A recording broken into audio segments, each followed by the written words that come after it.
बिस्मिल्लाहिर्रहमानिर्रहीम, अस्सलामुअलैकुम, जुम्मा मुबारक। सुनो पाकिस्तान से आपको वेलकम करते हैं। मैं हूँ आपकी होस्ट शहरबानो अवान और मेरे साथ मौजूद है, नाम तो आपको याद हो गया होगा, इमरान सनाउल्ला जी। तो उम्मीद है आप सब ठीक होंगे, खैरियत से होंगे। हमारा और आपका सफ़र 2 घंटे का रहेगा और कोशिश करेंगे कि ये 2 घंटे बहुत अच्छे रहें हमारे और आपके। तो आगाज़ करते हैं, आगाज़ मौसम से ही करेंगे। इमरान, मौसम जो है कोई समझ आ रही है उसकी? ना सुबह कुछ पता लगता है पंखा चलता है तो ठंड लगती है, पंखा बंद होता है तो गर्मी लगती है। और ब्लैंकेट लेते हैं तो गर्मी लगती है, ब्लैंकेट नहीं लेते तो सर्दी लगती है। क्योंकि दिन में धूप है काफी और रात में काफी चुभने वाली धूप है, लेकिन रात में काफी ठंड हो जाती है। लेकिन लोग इस वक्त जो है ना वो मखमसे का शिकार है। देखा, होश आया आपकी, नींदें उड़ी है। ये वर्ड सुन के नींदें उड़ी हैं, उड़ गई है। अच्छा, उसमें ये है कि लोग समझ नहीं पा रहे, कुछ लोग समझ रहे हैं गर्मी का आगाज हो गया जी, और यही वजह है कि वो लेयरिंग कम कर रहे हैं। खास तौर पर बच्चों में हमने देखा है कि बच्चों के कपड़े जो है वो कम किए जा रहे हैं और काफ़ी बीमारियां भी फैल रही हैं। कहते हैं मौसम जब भी तब्दील हो रहा होता है वो बड़ा क्रूशल टाइम होता है, तो उस पर थोड़ी सी आपने एहतियात करनी होती है। तो आप भी एहतियात करें, हम भी कोशिश करें। होता कुछ यूँ है कि मौसम जब तब्दील होता है तो अचानक से आपको ऐसे लगता है कि मुझे गर्मी लगना शुरू हो गया, सर्दी आती है तो आपको अचानक से ये लगता है कि सर्दी बहुत आ गई है। तो बहुत जल्दी से आप हर चीज़ पे रिएक्शन ना दें, आराम से अपने कपड़ों को भी कम करें। एकदम से आप लॉन में ना आएँ और गर्मियों के कपड़ों में मत आएँ, क्योंकि रात में हमने देखा कि खासी सर्दी थी और दिन में शदीद गर्मी थी। अभी दिन में सर्दी है, पता नहीं दोपहर में क्या बनेगा। तो ये मसाइल जो हैं ये बढ़ते जा रहे हैं। लेकिन इससे अच्छी बात यह है कि थोड़ी स्मॉग में कमी आई है और थोड़ा लाहौर में हमें जो मतला है वो क्लियर नज़र आ रहा है। बिल्कुल, तो अपना ख्याल रखें। और मौसम की तब्दीली में ज़्यादातर लोग बीमार होते हैं, तो हमने सोचा कि हम आपको बताएं कि आपने मौसम की तब्दीली में छोटे बच्चों का तो ख़ास ख्याल रखें, क्योंकि उनको जाती सर्दी और जाती गर्मी बहुत तंग करती है और वो बीमार हो जाते हैं। तो आगे बढ़ते हैं, अब जो हमारा सेगमेंट है उसकी बात का भी इम्तिहान ले लें लोगों की जरा। हाँ। कल एक चीज हमने आपको दिखाई थी, बल्कि एक तस्वीर दिखाई थी, चीज तो नहीं थी वो एक तस्वीर हमने आपको दिखाई थी। विनर का नाम बता दें और विनर का नाम भी हम बताते हैं। पहले वो तस्वीर आपको दिखाते हैं दोबारा जी, और आपको लोगों को पता चल जाएगा कि किस किस शख्स ने जो है वो सही जवाब दिया उसका। तो जनाब ये थी तस्वीर सरफराज अहमद साहब की। सरफराज साहब की तस्वीर थी और इंज़मामुल हक साहब हैं। आपने वैसे देखा, टोपी पहनी हुई है, जॉगर पहने हुए हैं, शलवार कमीज पहनी हुई है और साथ में एक बड़ा सा बैट पकड़ा हुआ है, अपने से बड़ा बैट पकड़ा हुआ है। और लग ही रहा था कि इंतजाम होंगे, लेकिन जितने हेल्दी ये बचपन में थे अब इतने हेल्दी नहीं है और काफी चेंज जो है वो देखने को मिला है। एग्जैक्टली, बिल्कुल ऐसे ही है। और विनर का नाम हम बाद में बताएंगे, पहले आज की पिक्चर देख लेते हैं। राइट, आज की पिक्चर। तो ये कौन है? जो भी है बहुत नॉटी बच्चा है, अब बड़ा होके कोई सेलिब्रिटी लग रहे हैं मुझे। ये कौन है? कौन है? गेस करें। एक्टर है, सिंगर है? अच्छा, मुझे तो काम में बता दिया, मैं बता दूं। ये नहीं हम कर सकते, ये आपने खुद गेस करना है कि ये एक्टर हैं। चले मैं बता देती हूँ। 90% लोग जो है वो सही गेस नहीं कर पाएंगे। उनमें मेरा भी शुमार होता है।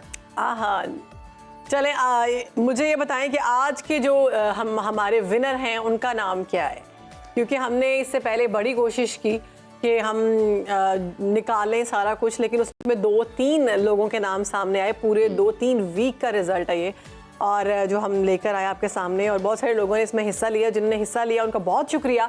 और जो इस वक्त कामयाब हुई हैं उनका नाम है जनाब जवेरिया शेरानी, और उनका ताल्लुक जो है वो बताया जा रहा है आई थिंक मुल्तान से। तो जवेरिया, अगर आप प्रोग्राम देख रही हैं तो रॉयल की वॉशिंग मशीन आपके नाम हुई। अब आप, हमारी टीम जो है वो आपके साथ कांटेक्ट करेगी। जी जवेरिया, आप क्या खिलाएंगे आप हमें?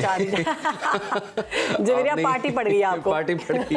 हम तो ऐसे ही करते हैं कि जो जीतता है तो उसको हम पार्टी डाल देते हैं। बहरहाल आपको और हमने जब देखा, जब इनका नाम लकी ड्रॉ में निकला तो हमने देखा कि इन्होंने रमीज राजा साहब को गेस किया था, और इन्होंने सारी जितनी भी चीजें थी उन सब पर पूरा उतरीन लाइक किया और सब्सक्राइब किया, शेयर किया, दोस्तों से भी लाइक करवाया। तो खैर आपका नाम निकल आया है जवेरिया, आपको बहुत बहुत मुबारकबाद। अब वॉशिंग मशीन में अच्छे से कपड़े धोएं और अपने गुस्से को भी निकालें। और अगर आप भी हमारे सेगमेंट को पसंद करते हैं, इसका हिस्सा बनना चाहते हैं, तो आप कमेंट करें और ज़्यादा से ज़्यादा कमेंट करें। और फेसबुक पर आप हमें फॉलो कर सकते हैं, यूट्यूब पर आप हमें सब्सक्राइब कर सकते हैं, लाइक कर सकते हैं। इसी तरह से फिर आपका नाम भी आ सकता है, आप भी लकी विनर हो सकते हैं।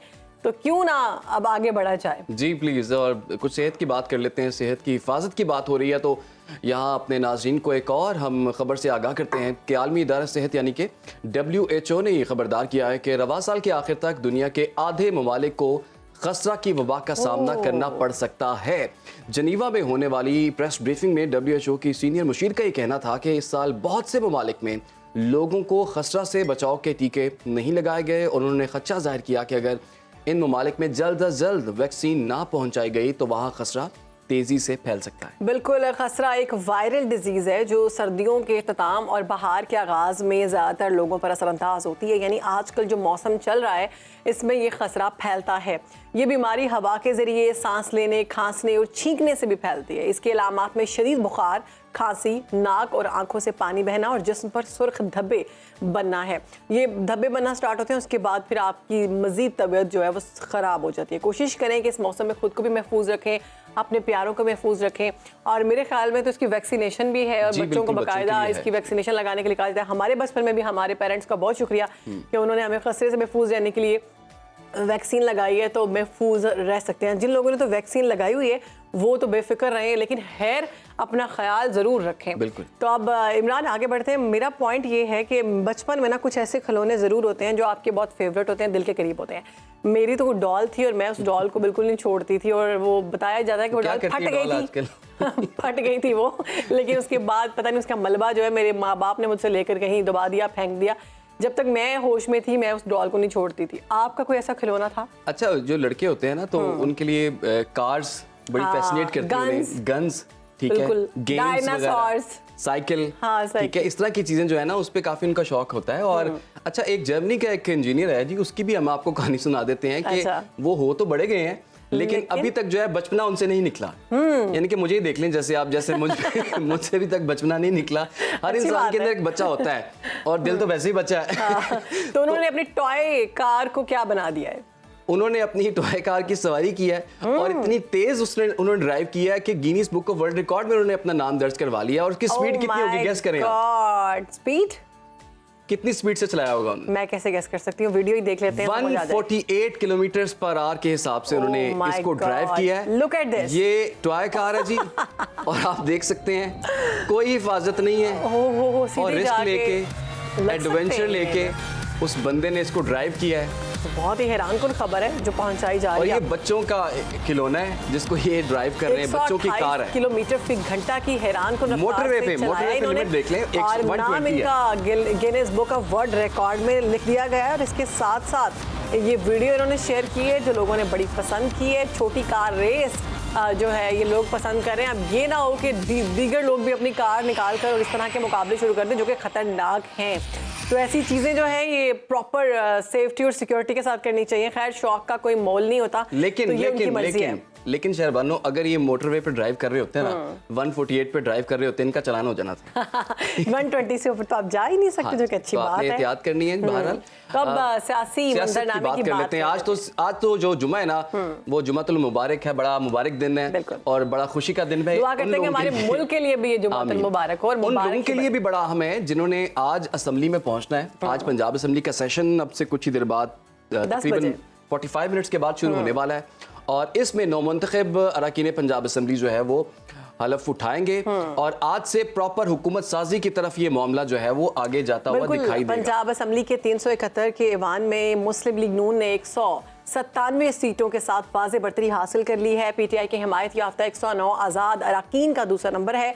ताहम सुन्नी इत्तेहाद की 24 मखसूस नशिस्तों का फैसला आज किए जाने का इम्कान है। आज पंजाब असेंबली का पहला और अहम इजलास थोड़ी देर बाद 10 बजे शुरू होने वाला है और स्पीकर पंजाब असेंबली सत्तैन खान नौ मुंतखब अरकान असेंबली से हलफ लेंगे और सिंध असेंबली का इजलास भी कल 24 फरवरी की सुबह 11 बजे बुला लिया गया है। खैबर पख्तूनख्वा असेंबली का इजलास 27 फरवरी को तलब किए जाने का भी इम्कान है, जबकि बलोचिस्तान असेंबली का इजलास उसके हवाले से अभी तक कोई फैसला सामने नहीं आया। हुकूमत साजी का आगाज खुश आइंद अमल है, मगर इस तरह कई हुकूमतें आईं और गईं लेकिन मौजूदा सियासी निज़ाम मुल्की मसाइल हल करने और आवाम को रिलीफ फराहम करने में मुकम्मल तौर पर नाकाम दिखाई देता है। मसाइल कम होने की बजाय मसाइल बढ़ते जा रहे हैं और आवाम का जीना इंतहाई मुश्किल होता जा रहा है। इसी तमाम तर सूरत हाल पर बात करेंगे। सीनियर तज्ज़ियाकार अदनान आदिल साहब हमें ज्वाइन कर चुके हैं। अदनान साहब कैसे हैं आप? बहुत शुक्रिया। बिल्कुल ठीक हूँ। मौसम का आप जिक्र कर रहे थे ना, मौसम तो अच्छा हो गया, प्लेजेंट हो गया ना। सियासी मौसम को अच्छा होने वाला, मौसम जरा प्लेजेंट नहीं है इतना। आज आपको पता है पंजाब असेंबली का इजलास हो रहा है। सुन्नी इत्तेहाद को मिल जाएंगी 24 नशिस्तें? जी, इम्कान यही है। कि मिल जाएंगी। अभी तक उन्होंने लिस्ट भी नहीं दी है। इलेक्शन कमीशन को एक लिस्ट देनी होती है कि ये हमारे लोग हैं, ठीक है, तो तरजीही एतबार से तो उनको अभी आज वो लिस्ट देंगे, आज इजलास होगा इलेक्शन कमीशन का। ज़्यादा इम्कान यही है कि उनको सीटें मिल जाएंगी। और आज जो स्पीकर पिछली असम्बली के थे सिप्टैन साहब, वो सब नौमुंतखब अरकान से हलफ उठाएंगे और लेंगे उनसे हलफ, और थोड़ा बहुत हल्का फुल्का एहतजाज भी करेंगे। PTI के लोग जो अब सुन्नी इत्तेहाद कौंसिल ज्वाइन कर चुके हैं, उनका कहना है कि ये इलेक्शन में कुछ उनके मुताबिक कुछ शिकायत हैं और जो भी उनकी सीटें ज़्यादा बनती थी कम हैं, तो उस पर वो एहतजाज असम्बली के बाहर भी करेंगे। और लेकिन एहतजाज कुछ इस तरह का तो नहीं होगा कि हम आज हलफ ही नहीं लेते? नहीं, ऐसा नहीं है, ऐसा नहीं हो सकता। हलफ लेंगे, क्योंकि वाज़ेह बरतरी जो है, अब जो इलेक्शन कमीशन ने कह दिया है उसके ऊपर अब डिस्प्यूट, या तो वो इलेक्शन ट्रिब्यूनल्स में जाएंगे, साल 2 साल में फ़ैसले होंगे। तो अब लीगली तो फिर मुस्लिम लीग जो है उसको वाज़ेह बरतरी है। 186 अरकान चाहिए होते हैं हुकूमत बनाने के लिए। नून लीग के पास 197 के करीब हैं, 96-97 हैं। तो कुछ आज़ाद अरकान भी चूँकि उनमें शामिल हो गए थे और उनको रिज़र्व सीट्स मिल गई हैं। लेकिन एक बड़ी तगड़ी अपोजिशन होगी। 111 वो हैं जो सुन्नी इत्तेहाद कौंसिल के अरकान, और फिर 24 उनमें उनकी रिज़र्व सीट्स जिसमें ख़वातीन की और माइनॉरिटीज़ की शामिल होंगी। तो एक बहुत तगड़ी अपोजिशन होगी। अगर वो वहाँ पर एक कंस्ट्रक्टिव तामीरी अपोजिशन करें, आवाम के मसाइल उजागर करें, तो वो काफ़ी हेल्पफुल हो सकता है। जैसे कि आप अभी बात कर रहे थे कि खैबर पख्तूनख्वा का भी इजलास होगा, मेरा ख्याल है वहाँ पे गवर्नर छुट्टी पे चले गए, 4 दिन की, तो शायद वो ताख़ीर का शिकार हो जाएगा। लेकिन ये कि वहाँ भी अली अमीन गंडापुर को नामज़द किया हुआ है उन्होंने, और वो सुन्नी इत्तेहाद कौंसिल या तहरीक इंसाफ ने जो भी कह लें आप, तो चल गए जी, तो वो उनकी वाज़ेह बरतरी है बहुत ज़्यादा, और वो आसानी से वहाँ इलेक्ट भी हो जाएंगे। बलूचिस्तान का भी कुछ वाज़ेह नहीं है, लेकिन ज़्यादा इम्कान है कि पीपल्स पार्टी के नामज़द जो ज़्यादा लाइकली कैंडिडेट हैं वो कुद्दूस बिज़िंजो साहब हैं, लेकिन उन पे कुछ इख्तलाफात भी हैं। सनाउल्लाह ज़हरी भी उम्मीदवार हैं वहाँ पर। और सिंध में अब देखना है कि मुराद अली शाह ही शायद वापस दोबारा आ जाएं। अदनान साहब, CM पंजाब नामजद वज़ीर आला मरियम नवाज साहब, जी, उनको तजुर्बाती काम का कोई तजुर्बा नहीं है, यानी जितने भी इंतज़ामी उमूर हैं पंजाब के, इसके बारे में अभी वो तजुर्बा नहीं रखती। फर्स्ट टाइम है उनका। इतने चैलेंजेस हैं, जो हालात हम देख रहे हैं, आप समझते हैं कि वो इन पर पूरा उतर सकेंगे? जी, उनको एक एडवांटेज ये है कि उनके वालिद साहब बहुत सीजन, यानी 1981 में वो पहली बार वज़ीर ख़जाना बने थे गवर्नर जिलानी के दौर में, तो उनकी बहुत गिरिप है। और ख़ासतौर से पंजाब की जो अफसरशाही ब्यूरोक्रेसी है उस पर नून लीग की बहुत पेनिट्रेशन है, उसको बहुत अच्छी तरह समझती है।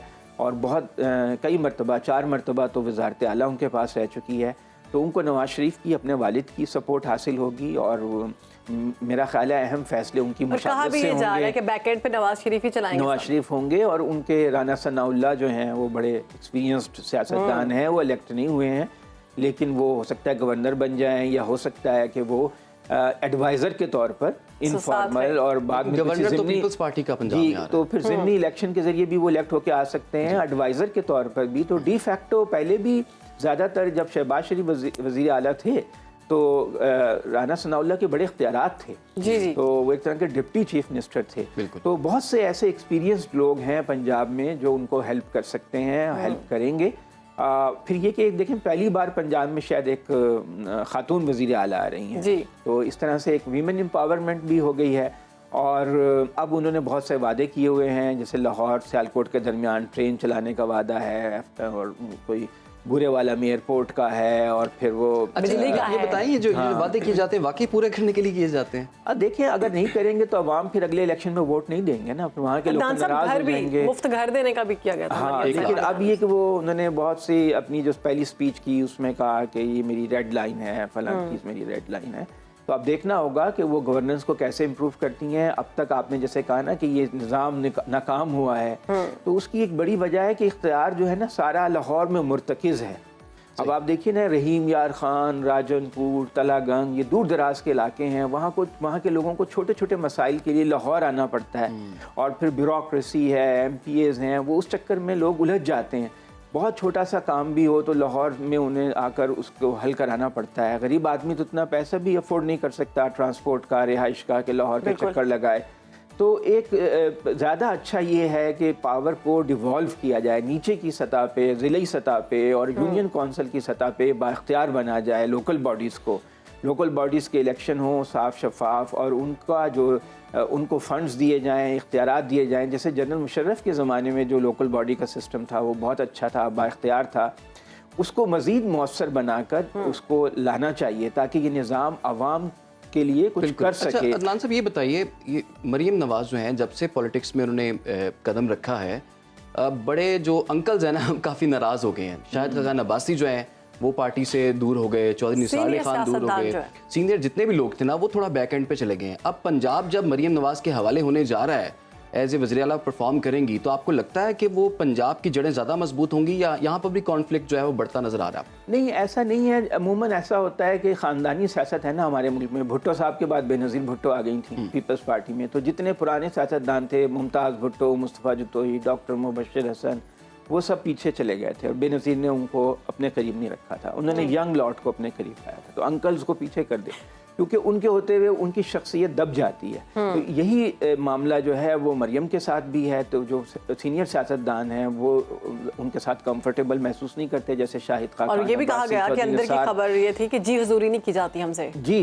तो लेकिन वो नवाज शरीफ की तो कर सकते थे, वो लेकिन उनकी बेटी की नहीं। उनकी बेटी के साथ वो कंफर्टेबल नहीं महसूस कर रहे थे। तो अब ये है कि वो अपनी टीम बनाएंगी। ज़्यादा अच्छा है कि जो नए यंग लोग होंगे, निस्बतन यंग, मतलब इतनी यंग वो भी नहीं, तो वो एक नए ज़माने के जो तकाज़े हैं उनको भी तो समझते होंगे। अच्छा अदनान साहब, ये पीटीआई की कल प्रेस कॉन्फ्रेंस, और प्रेस कॉन्फ्रेंस से नहीं, उन्होंने मीडिया से गुफ्तगू की है और उन्होंने बड़ी अहम बात की है, वो आपने भी सुनी होगी कि इमरान खान साहब ने ख़त लिखना है। उन्होंने कहा कि हम IMF से कहेंगे कि ये तमाम जो इलेक्शंस हो रहे हैं ये सही नहीं है और आप मुआहिदा तब तक ना करें जब तक ये सारे मामला सेटल नहीं होते। तो ये नहीं उन्होंने कहा कि मुआहिदा ना करें, उन्होंने कहा है कि आप जब मुआहिदा करें तो इस बात को इंश्योर करें, यकीनी बनाएं कि यहाँ पे जमहूरियत को फ़रोग़ हो। और ये तो अमूमन जो आलमी इदारे हैं ना, ख़ास तौर से मगरबी दुनिया के इदारे और मगरबी ममालिक, जब वो एड देते हैं तो वो ये शर्तें रखते हैं कि आपके मुल्क में जमहूरियत होगी, इंसानी हकूक़ की पामाली नहीं होगी और प्रेस फ्रीडम होगी, ख़वातीन के हकूक़, अक़लियतों के हकूक़।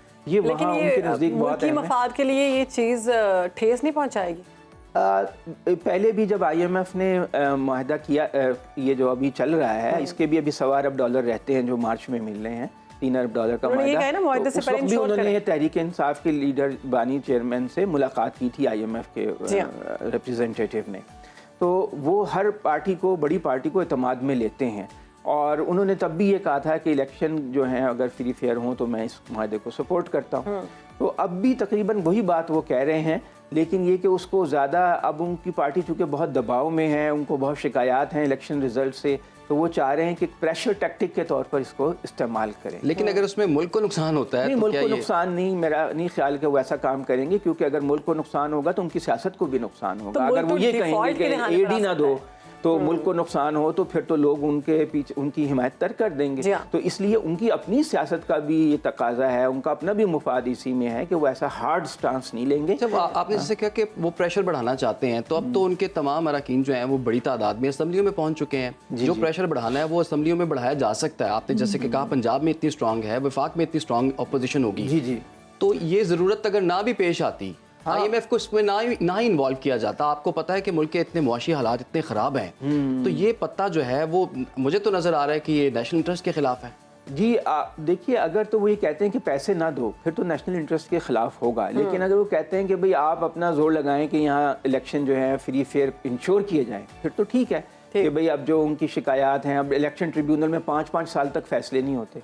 अब 400 पिटीशन हैं, 2 जज हैं, वो तो 10 साल तक नहीं सुन सकेंगे। तो अगर हुकूमत जो है वो पाकिस्तान की रियासत जो है वो कोई ऐसा इलेक्शन का सिस्टम बनाए कि अगर किसी की शिकायत हैं तो 5-6 महीने में वो हल हो जाएं, इतने ट्रिब्यूनल्स हों और वो जल्दी जल्दी फैसला करें, तो उसमें तो हमारा ही फ़ायदा है। अगर यहाँ पे जमहूरियत फ़रोग़ पाती है, इंसानी हकूक़ की पासदारी होती है, तो उससे हमारे अवाम का फ़ायदा है, कौम का फ़ायदा है, मुल्क का फ़ायदा है।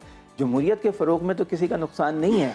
हाँ, अलबत्ता ये है कि अगर वो उनका जो वर्डिंग होगी ख़त की वो बहुत अहमियत होगी। अगर वो कहते हैं कि जमहूरियत को इंश्योर किया जाए फिर तो ठीक है, लेकिन अगर वो कहते हैं कि पैसे ही ना दो फिर मामला ख़राब हो जाए।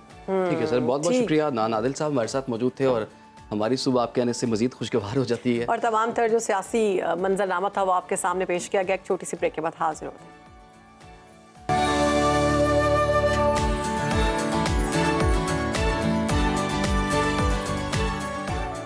वेलकम बैक जी। इलेक्शन के बाद मुल्क में हुकूमत साजी का अमल अब शुरू हो चुका है, मगर तहरीक इंसाफ अभी तक गैर यकीनी सूरत हाल का शिकार है।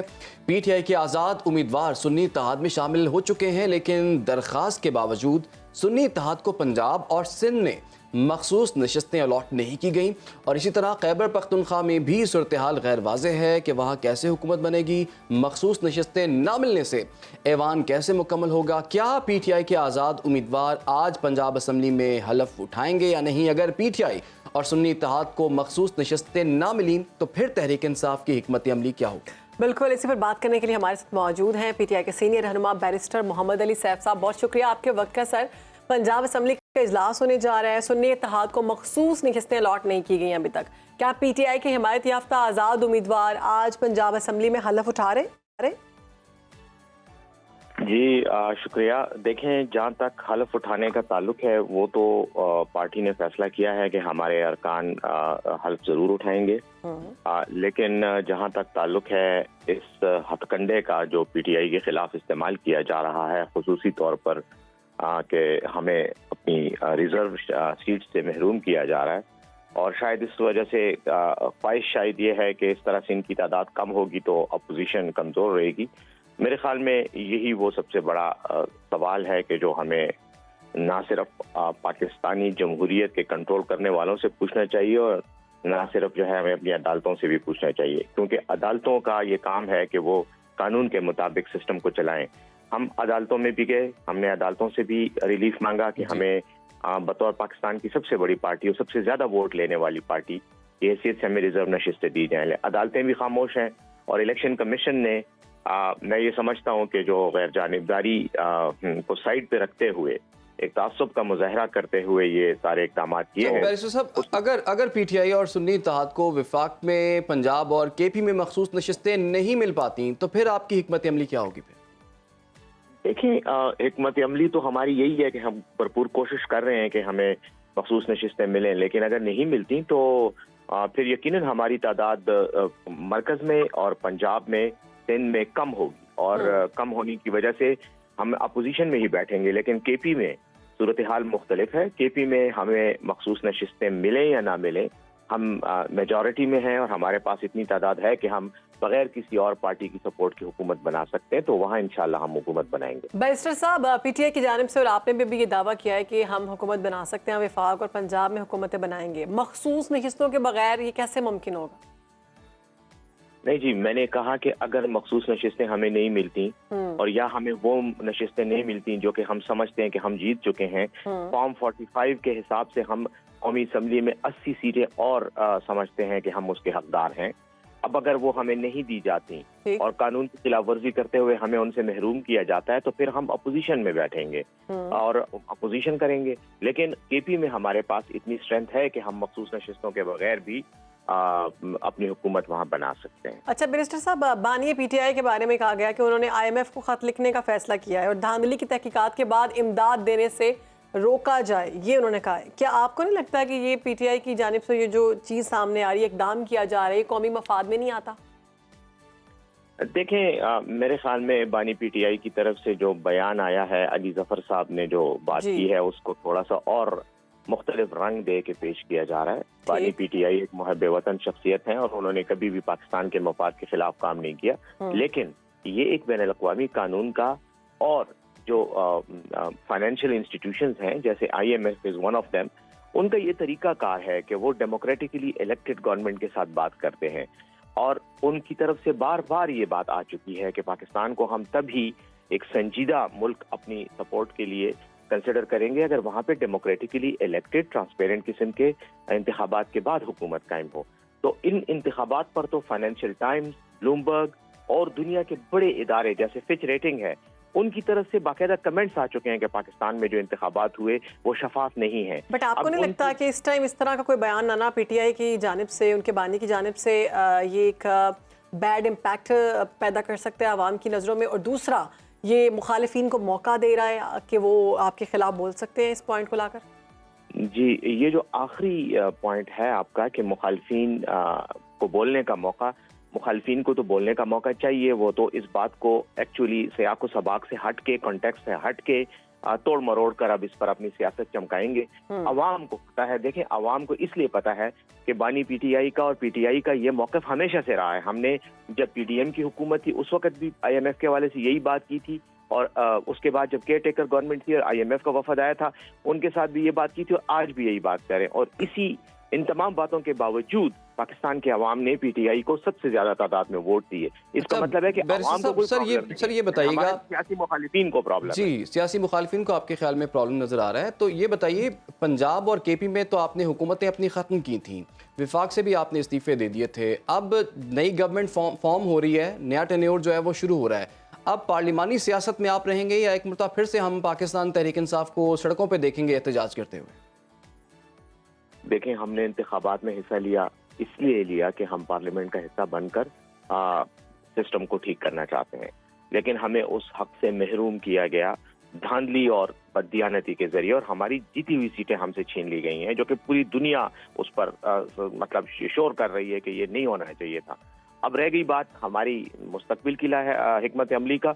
हम बिल्कुल एक पार्लिमानी सियासी पार्टी के तौर पर सियासत करेंगे, जहां हमें हुकूमत बनाने का मौका मिलेगा वहां हुकूमत बना के डिलीवर करेंगे, जहां नहीं मिलेगा वहां भरपूर तरीके से अपोजिशन करेंगे, हेल्दी अपोजिशन करेंगे, और हमारा मकसद और मतमय नजर ही यही है कि पाकिस्तान का जो पार्लिमानी जमहूरी निज़ाम है वो मजबूत हो, इफेक्टिव हो और आवाम की खिदमत के लिए इस्तेमाल हो सके। बैरिस्टर साहब, सियासी मुखालिफिन की जानिब से ये भी कहा जा रहा है कि 2018 के इलेक्शंस भी इस तरह के ही थे, वहाँ पर भी धांधली के शोर थे, बाकी पार्टीज यही कहती थी कि धांधली हुई है, तब भी तो इस तरह के मामलात हुए थे आईएमएफ के, तो अब ये बात क्यों की जा रही है बानी पीटीआई की जानिब से? तब तो बानी पीटीआई इस सारी सूरत हाल को देख रहे थे और वो हुकूमत में थे। देखिए, 2018 की पॉलिटिकल सिचुएशन थोड़ी सी मुख्तलिफ थी, उस वक्त इंटरनेशनल हालात भी मुख्तलिफ थे, और 2024 में इसको तकरीबन 6 साल हो गए हैं 2018 के बाद, सिचुएशन चेंज हो चुकी है।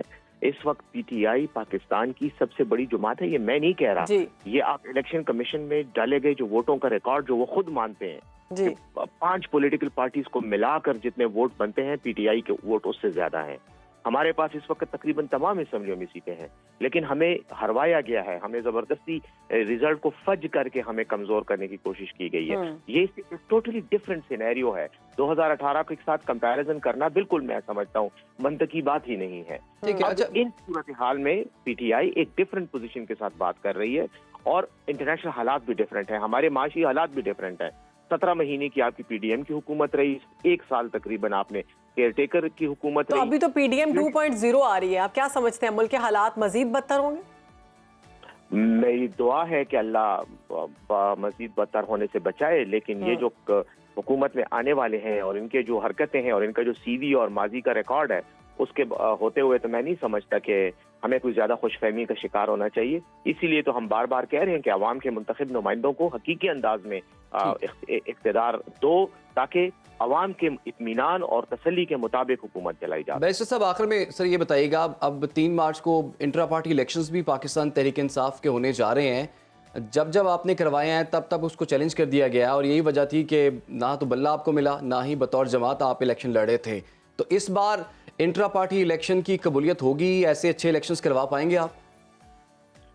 मैं आज भी ये समझता हूँ कि पाकिस्तान तहरीक इंसाफ के इंट्रा पार्टी इलेक्शन बाकी तमाम पार्टियों के इंट्रा पार्टी इलेक्शन से ज्यादा साफ, शफाफ और जमहूरी इलेक्शंस होते हैं। यहाँ पर कोई इमरान खान का बहनोई, साला, बेटा, पोता, मामा, चाचा इलेक्शन नहीं लड़ता। यहाँ पर पाकिस्तान तहरीक इंसाफ का एक आम कारकुन फॉर्म भर के इलेक्शन कमीशन अपने इलेक्शन कमीशन में अप्लाई करके इलेक्शन लड़ सकता है। हमने ये साबित किया है।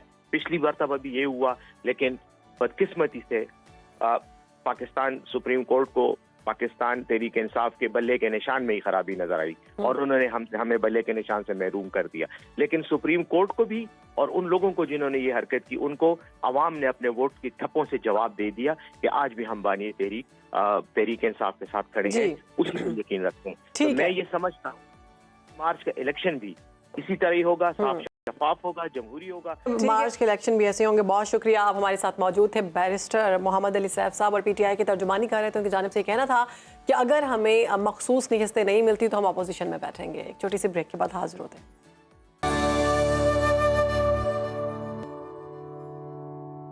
खुशामदीद खेल के मैदान का रुख करेंगे तो पाकिस्तान में क्रिकेट का सबसे बड़ा मेला बुरी आबत आपके साथ जारी है। सुपर लीग के सुपर मुकाबले देखने में आ रहे हैं और लाहौर में खेले जाने वाले PSL 9 के 8वें मैच में कोयटा ग्लैडिएटर्स ने इस्लामाबाद यूनाइटेड को 3 विकेटों से शिकस्त दे दी। इस्लामाबाद यूनाइटेड की बैटिंग लाइन बुरी तरह नाकाम रही और 20 ओवर में सिर्फ 138 रन बना सकी। जवाब में कोयटा ग्लैडिएटर्स ने 19वें ओवर में 7 विकेटों के नुकसान पर सनसनीखेज मुकाबले के बाद 139 रन का हदफ पूरा कर लिया। PSL 9 का 9वां मैच आज शाम 7 बजे मुल्तान में खेला जाएगा, जहां मुल्तान सुल्तान्स और पेशावर ज़ालमी आमने सामने होंगे। PSL के मैचेस पर तज्जिया लेने के लिए हमारे साथ मौजूद हैं स्पोर्ट्स एनालिस्ट हैं सैयद मोहम्मद अजलान। इस्लामाबाद यूनाइटेड कोयटा ग्लैडिएटर्स के दरमियान मैच में यूनाइटेड की बैटिंग लाइन बुरी तरह फ्लॉप रही है। आगा सलमान सबसे ज्यादा 33 रन बना सके। यूनाइटेड की बैटिंग लाइन में क्या खामियां नजर आई आपको, क्यों फ्लॉप हो गई? आई थिंक लाहौर की विकेट उस तरह से सूटेबल नहीं थी। The kind of plan they come up with, उनका वही होता है कि हमने 4th गियर में ही बैटिंग करनी है। और यूनाइटेड का हमेशा से रहा है, इनका टॉप ऑर्डर और मिडिल ऑर्डर जो बड़ा वो अग्रेसिव बैटिंग ओरिएंटेड हुआ करता है। अगर इनकी आप ओवरऑल अभी के लिए भी स्ट्रेटजी देखें तो टॉप ऑर्डर पे यानी जो फर्स्ट 2 प्लेयर्स हैं they are overseas players. Overseas players भी वो हैं जो जाने जाते हैं कि 6 ओवरों के अंदर 60-70 रन करके देने हैं, और वो उनका फॉर्मूला चलता हुआ आ रहा है। लाहौर की विकेट प्रॉब्ली उनके लिए उस फॉर्मूले पे अमल करने के लिए शायद उतनी कारगर साबित नहीं हुई। हैड इट बीन रावलपिंडी तो शायद यही इसी बैटिंग लाइन के साथ ही बड़े कामयाब रहते।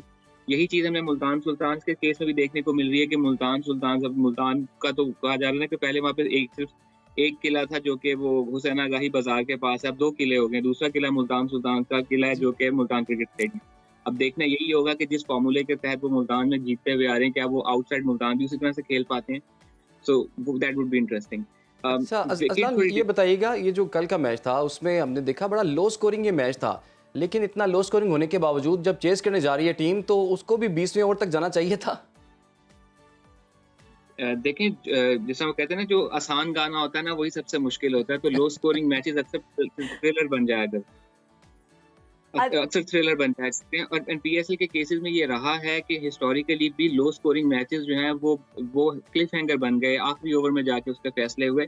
तो वही बात वही है कि विकेट उतना आसान नहीं था कि वो इतने लो स्कोरिंग मैच में को भी जो इजीली चेज हो जाता है। थोड़ी सी बॉलिंग साइड पे अगर आप देख लें तो स्पिनर्स ने जिस तरह से उनका बॉल ग्रिप कर रहा था वो एक स्ट्रॉन्ग सूट था दोनों टीम्स के लिए, और उसी का फायदा उठाते हुए इस्लामाबाद यूनाइटेड भी अपने मैच को आखिरी ओवर तक ले गया। देन कल के मैच में एक बड़ी चीज जो थी वो जो शाह ब्रदर्स में जो एक और भाई जो कल खेले हैं उन्होंने पहली ही बॉल पे जो उन्होंने आउट किया है वो आई थिंक एक बड़ा ऐलान था कि एक और नया फास्ट बॉलर जो है वो इस लीग को मिल गया। बट उसमें ये देखें कि अब जिस तरह हमने कहा कि वो आखिरी ओवर तक नहीं जाना चाहिए था, बिल्कुल नहीं जाना चाहिए था। उसमें ये भी है कि जब अचानक से विकेटें गिरना शुरू हुई तो एक पैनिक सिचुएशन वहां पे भी हमें देखने को मिली। वहां पे फिर मोहम्मद आमिर ने जिस तरीके से क्या कहेंगे थोड़ी ग्रिड शो की शुरू में, उस बॉलर को स्लो क्या से कहेंगे कि सिंगल ली, एंड देन जहां मौका मिला उन्होंने he played that very beautiful cut shot जिस पे उन्होंने चौका मारा। तो वो टीम आपस में वहां पे सिचुएशन ऐसी थी कि आपको थोड़ा सा काम रहने की जरूरत थी। उस सिचुएशन में मोहम्मद वसीम की जो शॉट थी वो थोड़ी गैर जरूरी थी जिसपे वो बोल्ड आउट हो गए। ठीक है। अच्छा असलान, लाहौर में मुल्तान की बात करें अगर हम तो वो भी करेंगे, लेकिन अगर मैं बात करूं PSL 9 की तो PSL 9 का ये पहला राउंड जारी है, मगर स्टेडियम में तमाशाइयों की तादाद बहुत कम देखी जा रही है। वो वाली हाइप क्रिएट नहीं हुई जो इससे पहले हुआ करती है, दिलचस्पी बड़ी कम है। इसकी क्या वजह है? I think it's very early to say that. Overall भी अगर देखा जाए तो क्रिकेट मैचेस या PSL में ग्राउंड भरना has been a challenge lately, specially जो हमारे इकोनॉमिक सिचुएशन है उसको देखते हुए। Plus we have just come out of general elections, तो अभी तक हमारा वही वाला क्या हो सकेंगे हैंगओवर खत्म नहीं हुआ जो जनरल इलेक्शंस वाला है कि हमारा किसी और तरफ ध्यान डाला जाए। प्रॉब्ली एक वजह है। लेकिन आप ये देखें कि वीकडेज के अंदर अमूमन स्टेडियम्स भरना मुश्किल हुआ करता है, बट वीकेंड्स पे आपको एक अच्छा देखने को मिल जाया करता है। मेरी टीम का मैच था कराची किंग्स का with Multan Sultans on Sunday. We saw decent crowd provided के जो स्टेडियम है मुल्तान का वो कुछ हद तक मुल्तान की शहर से बाहर है। आप कराची किंग को सपोर्ट करें? मैं उनका मीडिया मैनेज कर रहा हूँ। अच्छा, तो क्या समझते हैं आप कि आगे जाकर क्या होने वाला है? क्या कराची किंग्स जीतने वाली है?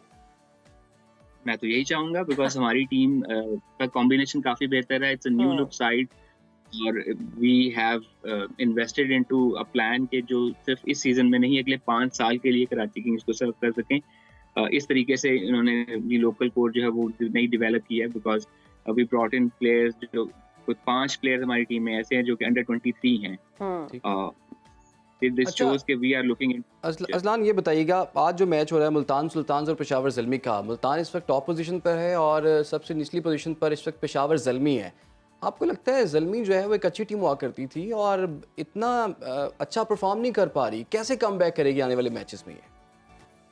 देखिए, Peshawar Zalmi has been a very phenomenal team, no doubt about that. और उनका हमेशा से ये होता है कि they have a flair in their method, so उसके थ्रू वो हमेशा से परफॉर्म करते हुए आ रहे हैं। इस वक्त ये हुआ है कि वो शायद उस तरीके से क्लिक नहीं कर पा रहे।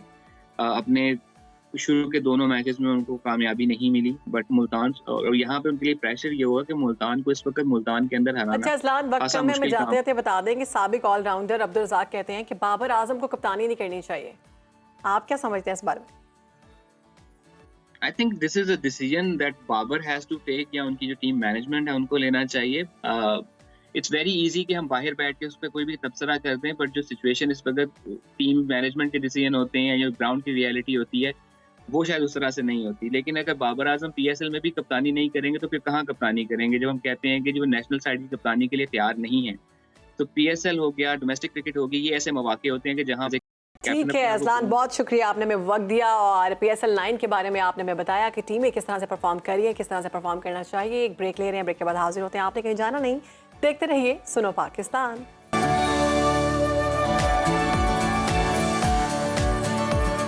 तो जनाब, मौसम बदलते ही मुख्तलिफ बीमारियों का हमला भी शुरू हो जाता है। जाती सर्दियों में फेफड़ों, निज़ाम में तनफ़ुस, दमे और पोलन एलर्जी जैसे मसाइल सर उठाना शुरू हो जाते हैं और पहाड़ी इलाकों में रहने वाले अफराद बिलखसूस पोलन एलर्जी का शिकार बनते हैं। इसके अलावा आलूदा फ़ज़ा, सिगरेट नोशी, धुआं और स्मॉग भी फेफड़ों के लिए जहर और इस तरह की बीमारियों का सबब बनती है। एक मुख्तार अंदाजे के मुताबिक दुनिया भर में हर 10वें अफराद का अगर जिक्र किया जाए तो वो दमे के मरज़ में मुब्तला है। ऐसे में अगर दुरुस्त इलाज और मुनासिब रहनुमाई ना मिले तो ये बीमारी शिद्दत भी इख्तियार कर सकती है। तो इसी पर बात करने के लिए हमारे साथ गेस्ट मौजूद हैं। जी बिल्कुल, head of pulmonology department Allama Iqbal medical college and Jinnah hospital और president chest society Punjab professor doctor Ashraf Jamal sahab ने हमें ज्वाइन कर लिया है। डॉक्टर साहब, सबसे पहले तो बहुत बहुत शुक्रिया आपका। डॉक्टर साहब, हमारे नाज़रीन के लिए थोड़ा सा ये आप डिस्क्राइब कर दें, ये पोलन एलर्जी होती क्या है? बहुत से लोग इससे नावाकिफ़ हैं, इसकी अलामात क्या हैं और किस मौके पे जाके इसको सीरियस लेके डॉक्टर को चेक करवाना चाहिए? एलर्जीज बेसिकली जेनेटिक बीमारी हैं। तो जिन लोगों में जेनेटिक टेंडेंसी होती है, अच्छा, उनको जब पोलन का एक्सपोजर होता है तो उसकी अलामात शुरू हो जाती हैं। पोलन का सीज़न 3 किस्म का होता है। एक मौसम बहार में, जैसा कि आजकल है, ये ट्रीज़ और फूलों की एलर्जी होती है। गर्मियों में एलर्जीज ग्रास की पैदावार से होती हैं और फॉल सीज़न में वीट की वजह से होती हैं। जी, तो आजकल क्योंकि बाहर का मौसम है, पोलन की एलर्जी शुरू हो चुकी है। एलर्जी जब होती है तो सबसे पहले आंखों में पानी निकलना, खारिश होना, नाक बहना, नाक से पानी निकलना, छींकें आना, गले में खराश महसूस करना, इसके अलावा खांसी और कुछ लोगों को सांस की तकलीफ भी होती है जिसको दमा कहते हैं, जैसा कि आपने इंट्रो में बताया। जी, अब ये हर रोज़ एक्सपोजर होता है, हर रोज़ छींकें, खांसी, गला ख़राब और सांस की तकलीफ़ शुरू हो जाती है। तो जिन लोगों को जेनेटिक टेंडेंसी है, ये एलर्जी होती है, उनको चाहिए कि इस मौसम में इन पोलन्स या एलर्जन से परहेज़ करें। ओके, अब ये आबो हवा में फैले होते हैं। अगर आप बाहर गाड़ी में हैं तो शीशे बंद करके जाएं, खुले शीशों के साथ गाड़ी में सफ़र ना करें और मास्क पहन के बाहर निकलें ताकि एक्सपोजर कम हो, वो अंदर कम जाएं।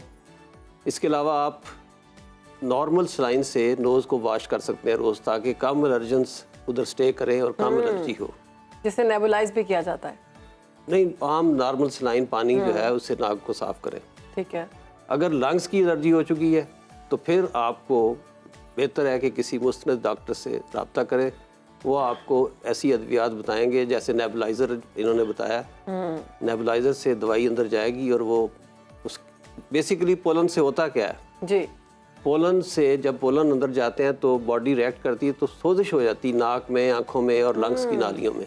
अच्छा, जब लंग्स की नालियाँ तंग होती हैं तो फिर सांस लेने में दुश्वारी होती है, ठीक। खांसी, वीजिंग, सीटियों की आवाज़ जैसे वीजिंग हम कहते हैं मरीज को, और ये हाँ, अलामत सांस में अक्सर लोगों की सीटियों की आवाज़ें निकल रही होती हैं। सीटियों की आवाज़ें आना शुरू हो जाती हैं। फिर सीढ़ियाँ चढ़ने से, चलने से सांस चढ़ता है। अगर बच्चे हैं, बच्चों में ये एलर्जेंस बहुत ज़्यादा पाई जा रही है। ठीक है, ये बच्चों के बारे में आपसे सवाल पूछूंगी। सबसे पहले अपने नाज़रीन को बताती चलूँ कि अगर आप कोई भी सवाल पूछना चाहते हैं तो हमारे पास प्रोफेसर डॉक्टर साहब मौजूद हैं, आप इनसे पूछ सकते हैं अपनी किसी भी बीमारी के हवाले से। टीवी स्क्रीन पर हमारा नंबर आ रहा है, तो आप हमें कॉल भी कर सकते हैं। बच्चों में ये बहुत ज़्यादा हमने लंग्स के इशू और एलर्जी देखी है, कुछ साल ऐसे हुए हैं, इससे पहले इतने ज़्यादा इफेक्ट नहीं थे होते बच्चे। क्या ये स्मॉग और आलूदगी इसकी मेन वजह है?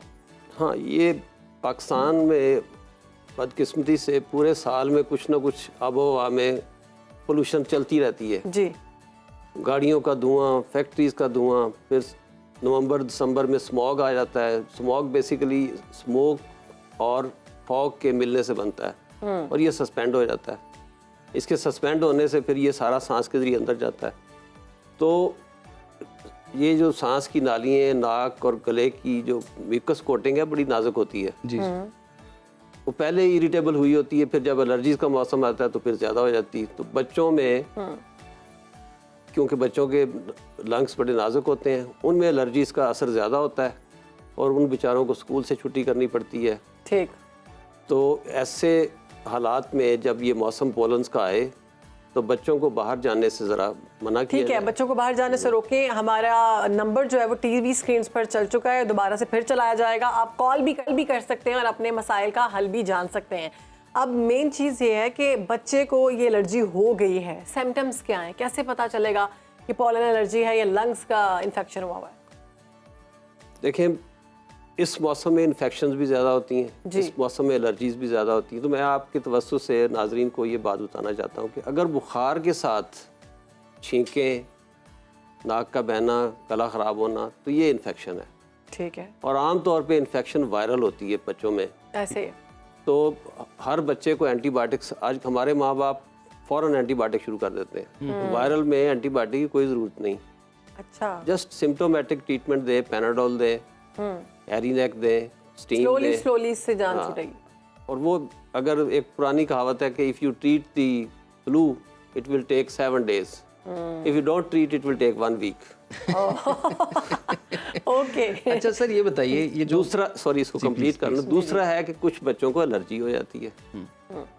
एलर्जी में बुखार नहीं होता, छींकें आती हैं, नाक बंद होता है, स्टफी नेफ ऑफ नोज, रात को बच्चों को सोने में दुश्वारी हो जाती है, आंखें रेड हो जाती हैं, गले में खराश महसूस होती है, तो उनको एंटी एलर्जी दवाइयाँ देनी चाहिए। अभी रनी नोज वाला बड़ा सिलसिला चला हुआ है। ये जो हवा, क्या ठंडी हवा चल रही है, मौसम चूँकि तब्दील है, दिन में गर्मी है, रात में सर्दी हो जाती है, रनी नोज और कफ बच्चों की नहीं जा रही, तो इसमें भी यही है कि एंटीबायोटिक मत दें। एंटीबायोटिक तो दोनों में नहीं देना। ठीक है, एक सिर्फ खुद ही ठीक हो जाना वायरल है, दूसरा वो एलर्जी की वजह से तो anti allergy, anti histamines tablets या सिरप दें उन बच्चों को। ठीक। अच्छा सर, ये बताइए, ये क्या जो बीमारियां आप बता रहे हैं, आपने कहा जेनेटिकली ये चीज़ें जो हैं वो आप शामिल होती हैं, तो आपको तो होनी है। ऐसे जब भी मौसम बदलेगा तो इस किस्म की सिचुएशन होगी, ऐसे मर्ज़ आएंगे सामने, तो इसका कोई मुस्तकिल इलाज है या फिर आपको परमानेंटली ये एहतियातें भी करनी पड़ेंगी, ये निबलाइज भी करना पड़ेगा और साथ साथ इन्हेलर्स भी लेने पड़ेंगे और साथ में सारी एहतियातें?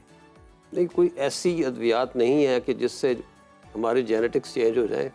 वो जेनेटिक्स तो मौजूद रहेंगे, एक्सपोजर जब होगा तो तकलीफ होगी। वैक्सीनेशन है इनसे बचने के लिए कोई? वैक्सीनेशन, अगर किसी एक चीज़ से एलर्जी हो तो उसकी वैक्सीनेशन कराई जा सकती है, ठीक। लेकिन बदकिस्मती से जिसको एक चीज़ से एलर्जी होती है उसको बहुत सारी सबसे। चीज़ों से होती है, तो कितनी चीज़ों से पोलन वैक्सीनेशन। एलर्जी तो मोस्टली, जैसे मैंने भी इंटरव्यू में बताया कि 10 में से एक शख्स को पोलन एलर्जी है। जैसे इस्लामाबाद में एक सीज़न आता है मार्च अप्रैल का, तो वहाँ पे कुछ ऐसे दरख्त हैं जिनसे पोलन्स आते हैं जी, और बेतहाशा लोगों को एलर्जी होती है। मैं जब इस्लामाबाद में काम कर रहा था तो लाइनों में लग के, जैसे वोट डालने के लिए लोग लाइनों में लगे, ऐसे मरीज आते थे उस मौसम में। तो वो फिर एक डॉक्टर महीना ही है। साहब एक कॉलर हमारे साथ मौजूद है, मोहम्मद तनवीर बहावल नगर से। जी अस्सलाम वालेकुम तनवीर, कैसे हैं, क्या सवाल है आपका?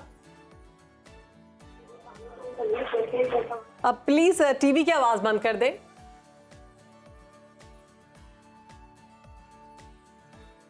मेरा सवाल ये है कि ना मुझे सांस की प्रॉब्लम है, माइटिका गोलियां खा रहा हूँ मैं, तो उससे कुछ फर्क नहीं पड़ रहा। अच्छा, आपकी एज क्या है? हाँ जी, आपकी उम्र कितनी एज है? होगी, वाली साहब के बारे में पूछ रहा हूँ, वाली साहब इधर मौजूद नहीं है, एज उनकी होगी 63। ओके, ठीक है, आपके सवाल का जवाब देते हैं। डॉक्टर साहब 63 उनके वालिद की एज है और उनको दमे का इशू है, और उन्होंने दवाई के बारे में बताया है, तो पता नहीं कौन सी दवाई थी, माइटिका माइटिका। अच्छा, वो कह देखिए रहे हैं एल्डरली लोगों में सांस की बीमारियों की दो वजूहत है, एक दमा और एक COPD, वो कह रहे कोई फर्क नहीं पड़ा। जो कि सिगरेट पीने की वजह से होता है। दोनों में सांस की तकलीफ होती है। ठीक, अब ये क्योंकि पूरी बात नहीं बता सके कि वो सिगरेट पीते रहे कि नहीं, COPD इस बिल्कुल डिफरेंट डिजीज है। Asthma is different. COPD allergy से होता है और COPD पोल्यूशन से होता है। पोल्यूशन में मोस्ट कॉमन इज स्मोकिंग। तो क्या करना चाहिए अगर वो सिगरेट नहीं पीते, और अगर पीते हैं तो?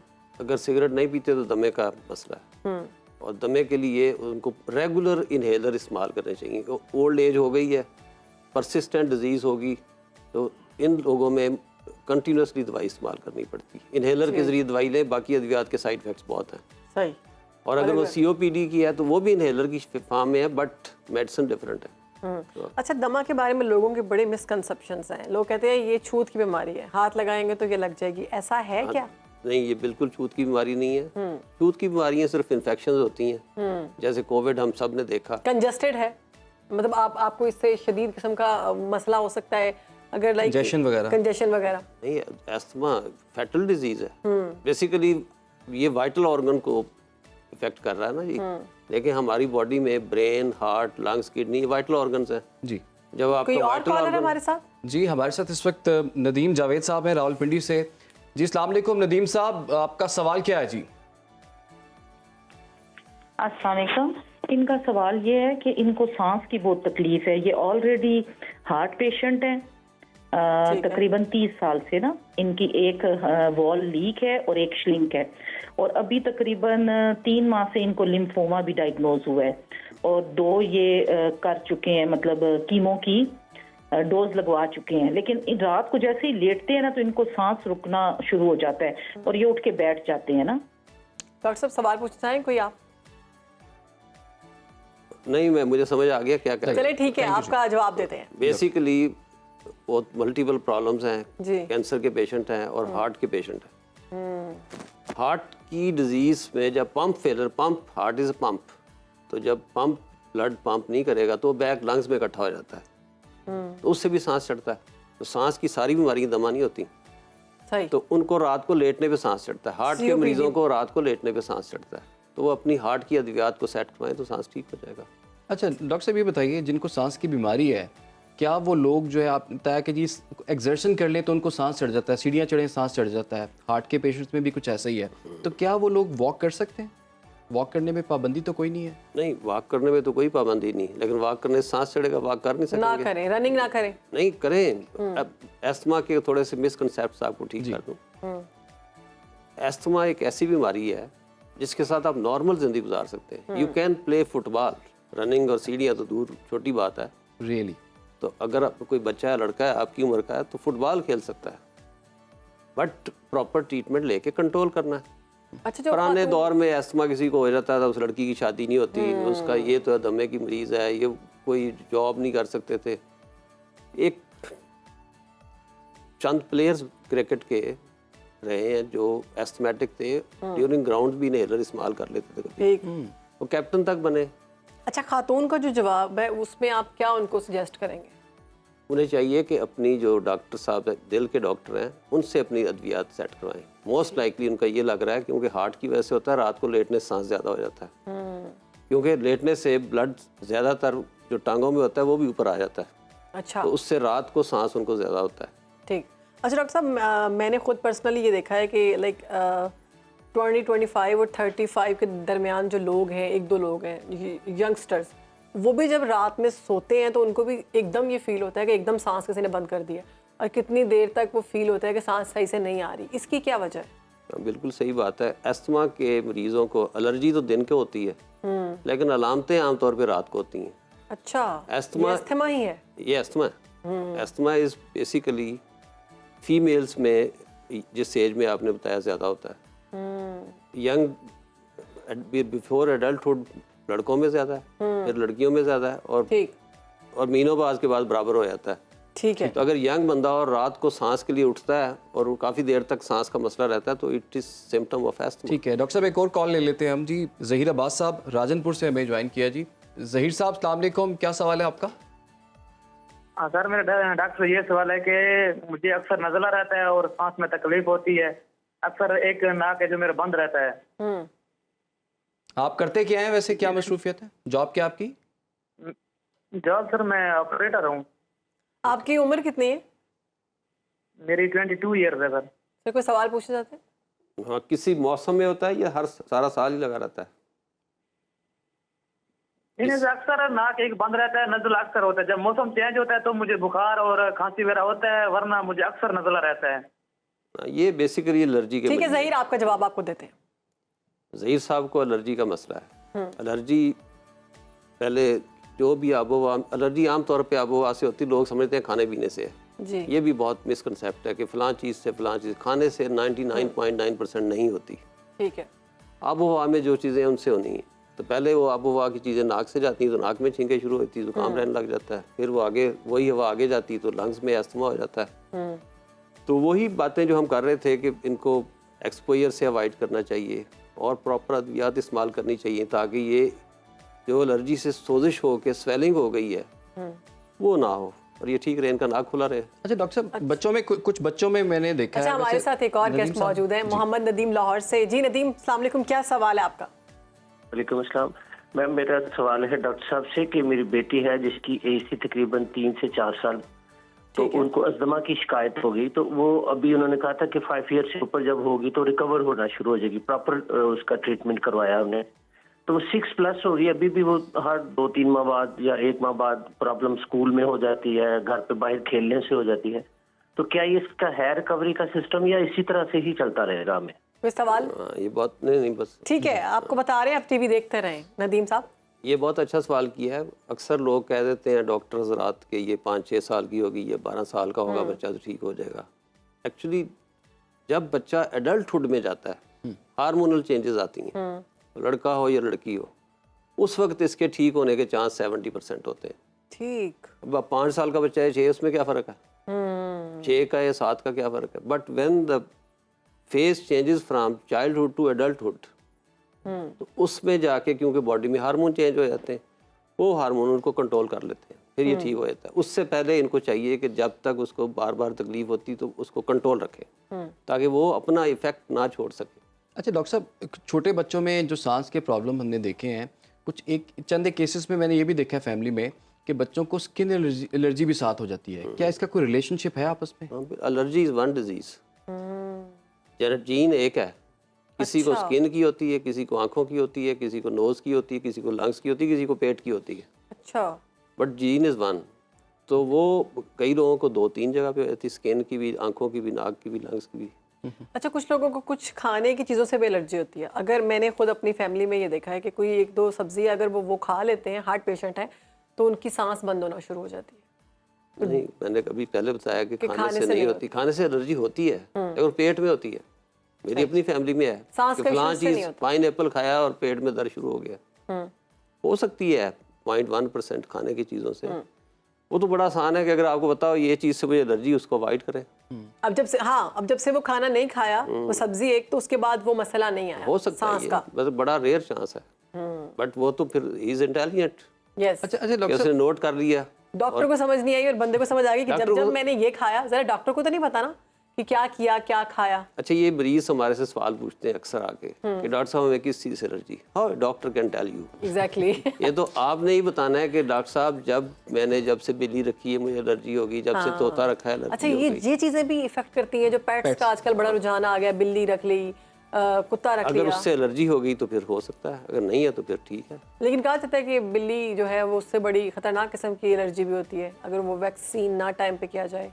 नहीं, बिल्ली से और कोई बीमारी हो सकती है, एलर्जी तो वही एलर्जी होगी, खतरनाक तो नहीं होगी। लेकिन वो फिर पेशेंट को या जिस भी बंदे ने रखी उसको होगा कि जब से मैंने बिल्ली रखी मुझे चीखें आना शुरू हो गई, या उसके आने के बाद चीखें, फिर उसको अवॉइड करो तो फिर देखो ठीक होती कि नहीं। अच्छा डॉक्टर साहब, अगर कोई शख्स से बचना चाहता है, अभी उसको अल्लाह का शुक्र है कि ना एलर्जी है ना उसको लंग्स का इशू है, तो 5 ऐसी कौन सी चीज़ें हैं जो डेली रूटीन में उसको फॉलो करनी चाहिए ताकि वो इन चीज़ों से बच के रहे? इन चीज़ों से बचने का कोई तरीका नहीं है। अच्छा, इन चीज़ों से बचने का फिर अल्लाह का शुक्र अदा करना चाहिए कि उसको नहीं है बीमारी।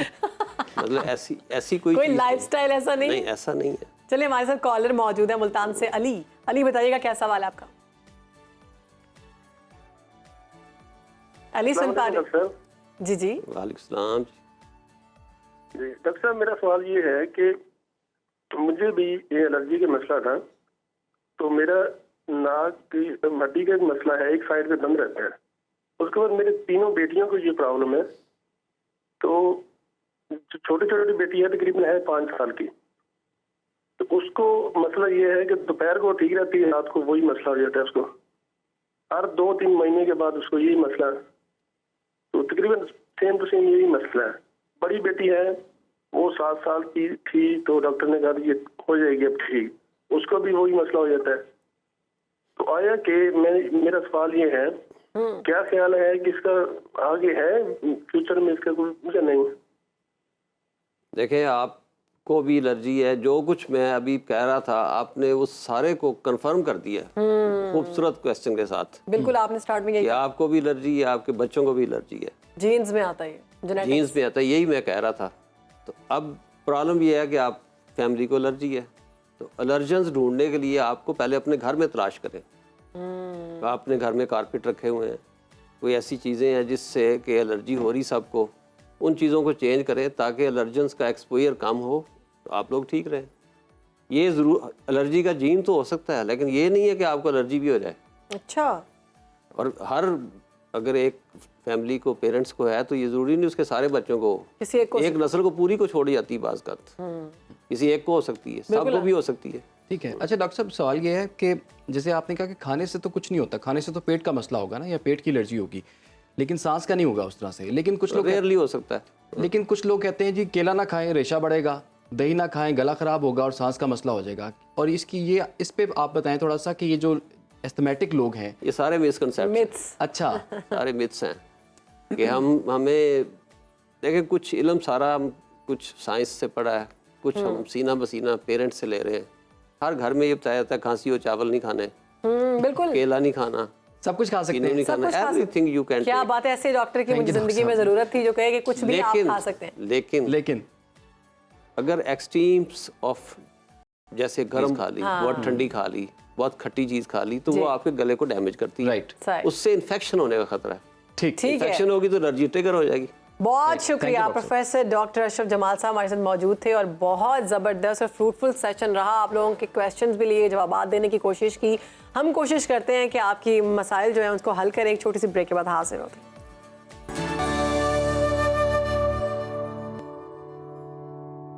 तो नाज़रीन, अब बढ़ते हैं आज के सबसे अहम सेगमेंट कुरान और साइंस की जानिब। कुरानिक स्टडी स्पेशलिस्ट जनाब अब्दुल सलाम आरिफ साहब ने गुज़श्ता प्रोग्राम में बताया कि सूरह कहफ में बयान करदा 4 अहम वाक़यात के ज़रिए किस तरह एक मुसलमान फितनाए दज्जाल से महफूज रह सकता है। तो आज हम बात करेंगे सूरह बनी इसराइल के हवाले से। जी अब्दुल सलाम साहब। बिस्मिल्लाहिर्रहमानिर्रहीम, अल्लाहुम्मा सल्ली अला सय्यदना मुहम्मदिन व अला आलिहि व सहाबी व बारिक वसल्लम। बहुत बहुत शुक्रिया एक दफ़ा फिर बुलाने का। लास्ट टाइम जो हमने अपनी गुफ्तगू का अख्ताम किया था उसमें मैंने आपको बताया था कि हम शुरू करने जा रहे हैं स्टडी सूरह बनी इसराइल की। तो थोड़ा सा मैंने इंट्रोडक्शन भी दिया था। एक्चुअल सूरह बनी इसराइल को जब आप शुरू करते हैं तो मेरे तमाम नाजरीन से मेरी जो गुजारिश है कि वो थोड़ा सा इस पर गौर करें कि पहली आयत जो है सूरह बनी इसराइल की, उसका और सूरह बनी इसराइल के बाकी सारे मजमून का जो रबत है वो क्या है। मसलन जब नाम रख दिया सूरह बनी इसराइल तो इसका मतलब ये है कि इसमें इस सूरह में बनी इसराइल की कौम के वाक़यात हैं, लेकिन उसका आगाज़ हो रहा है एक ऐसी आयत से जिसका तर्जमा यह है कि पाक है वो ज़ात जिसने सफ़र किया अपने बंदे के साथ एक रात मस्जिदुल हराम से मस्जिदुल अक्सा तक, जिसके माहौल में हमने बरकत रखी है ताकि हम उसे दिखाएं अपनी निशानियाँ। फिर आगे अल्लाह ताला शुरू हो जाता है कि हमने मूसा को किताब दी और फिर बनी इसराइल की मुकम्मल वाक़यात चलते रहते हैं। तो ये एक आयत जो वाक़या मेराज से मुतल्लिक़ा है, ये इस वक्त इस सूरा में यहाँ इसका सूरा का आगाज़ क्यों किया गया इस आयत से, ये बहुत इंपॉर्टेंट बात है। ये सारे का सारा वर्ल्ड सिनेरियो जो है और तारीख़ जो है उम्मत मुसलमा की, ये सारी आपको बताएगी इस एक आयत में अल्लाह ताला ने मरकूज़ कर दी है। वो किस तरह कि नबी करीम सल्लल्लाहु अलैहि वसल्लम को जब वाक़या मेराज पेश आया तो वो मक्का में तशरीफ़ रखते थे। यहूदियों के साथ उनका भी कोई इंटरेक्शन नहीं हुआ था, किसी किस्म का कोई इंटरेक्शन नहीं था नबी सल्लल्लाहु अलैहि वसल्लम का यहूदियों के साथ।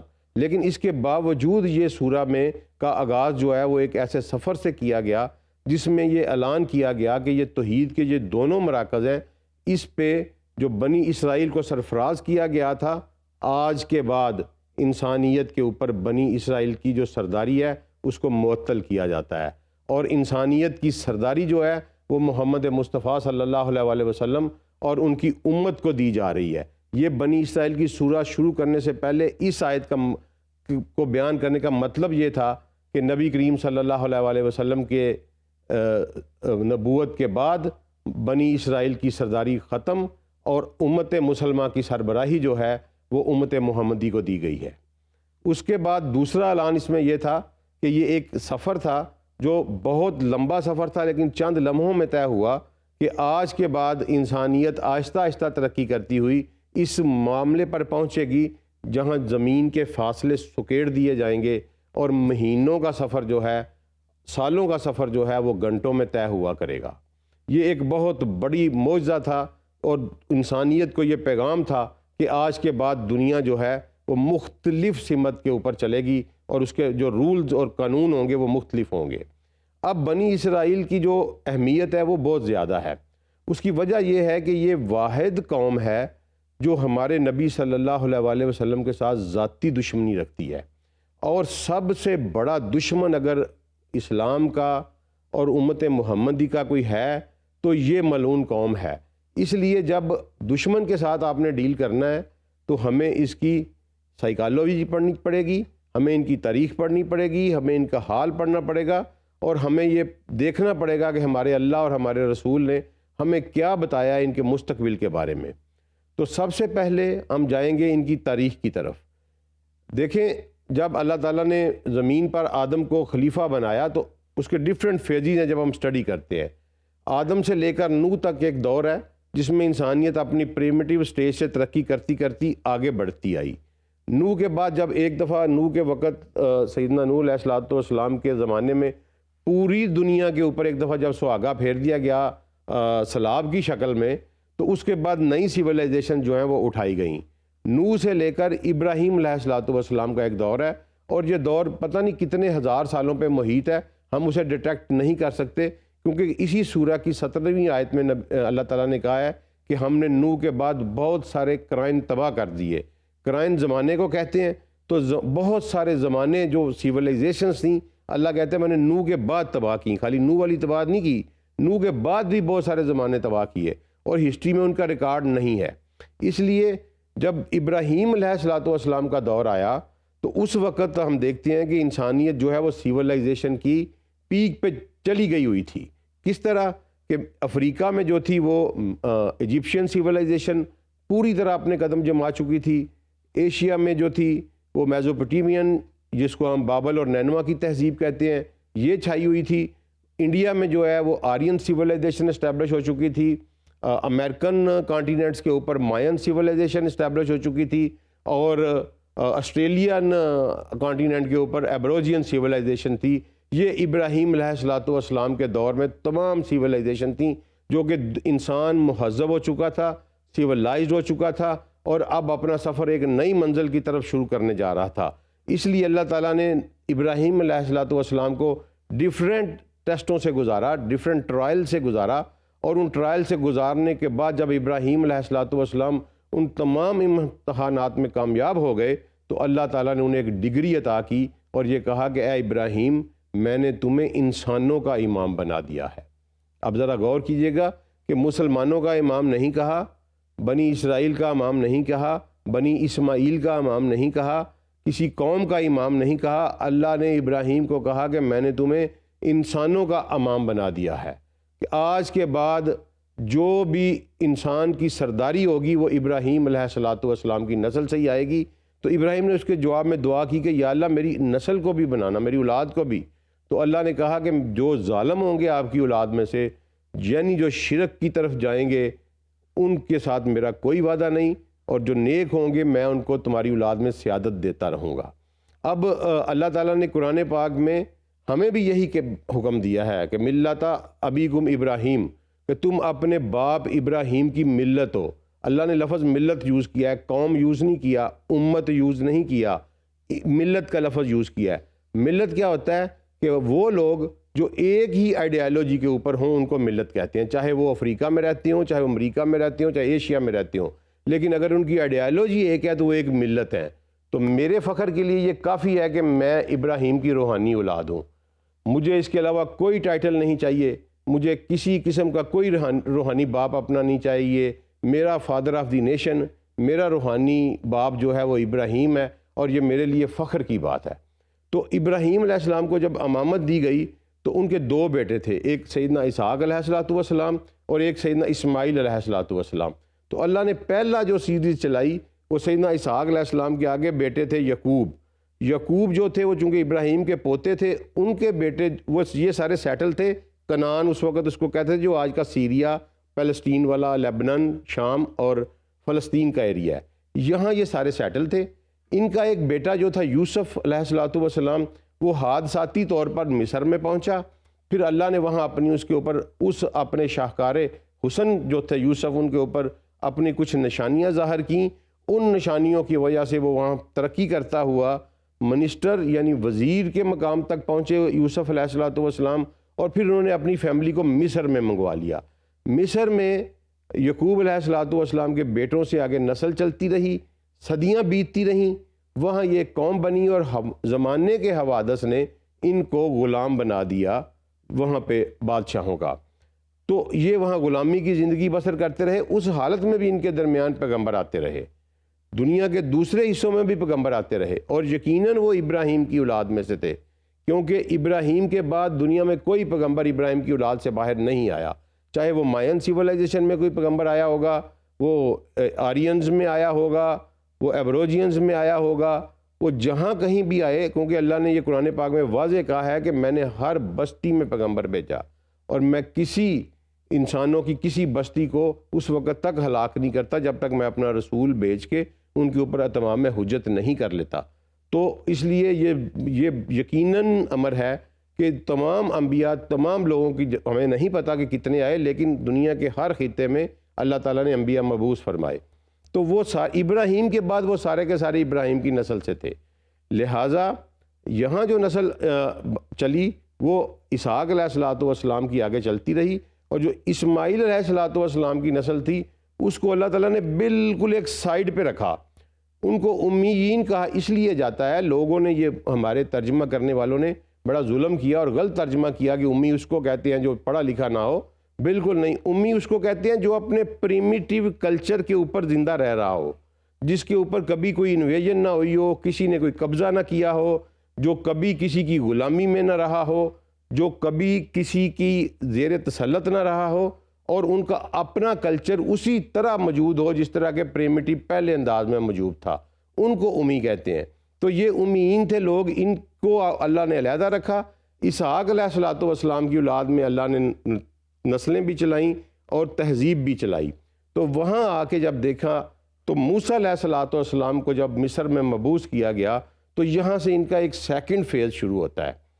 पहला फेज़ इनका ये था कि वो कनान से या शाम से मिस्र में आए, वहाँ फले फूले बड़े, इनकी आबादी हुई, लेकिन ये ग़ुलाम बना लिए गए।